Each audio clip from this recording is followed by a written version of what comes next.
কিন্তু অরূপ এটাও জানতো যে এই সাধারণ চাকরি করে সে তার স্বপ্ন পূরণ করতে পারবে না, তার অপমানের বদলা নিতে পারবে না।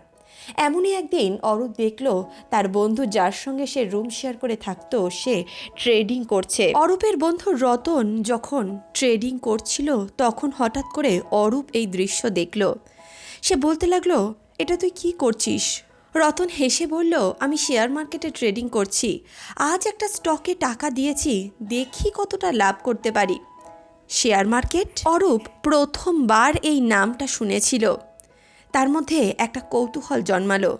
পরদিন সে আবারও দেখল রতন কিছু টাকা ইনভেস্ট করছে আর রাতভর লাভ ক্ষতির হিসেব করছে। অরূপের মনেও ইচ্ছা জাগলো, সেও নিজের কিছু সঞ্চয় একটা শেয়ারের মধ্যে লাগিয়ে দিল।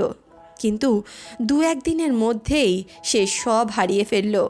তার মুখটা শুকিয়ে গেল। রতন বলল, তুই আগে কিছু না জেনে ইনভেস্ট করলি কেন? এটা তুই ভুল করেছিস।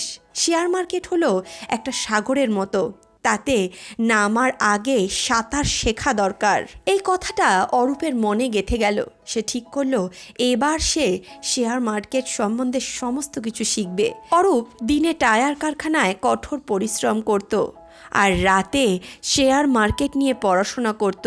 ইউটিউবে what is stock market, how to invest in share market, beginners guide to trading এমন ধরনের কিওয়ার্ড দিয়ে সার্চ করতে লাগলো এবং কিছুদিনের মধ্যেই তার সামনে ট্রেডিং সম্বন্ধীয় অনেক ভিডিও আসতে শুরু করলো।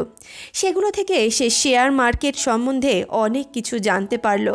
সে জানলো শেয়ার মার্কেটে টাকা কিভাবে ইনভেস্ট করতে হয়। ইউটিউবের মাধ্যমে সে জানলো শেয়ার মার্কেট সম্বন্ধে কিছু গুরুত্বপূর্ণ বই আছে, সেই বইগুলোকে স্টাডি করা প্রয়োজন। Share market for beginners, Warren Buffett way, এই ধরনের বিভিন্ন বই সে সংগ্রহ করলো।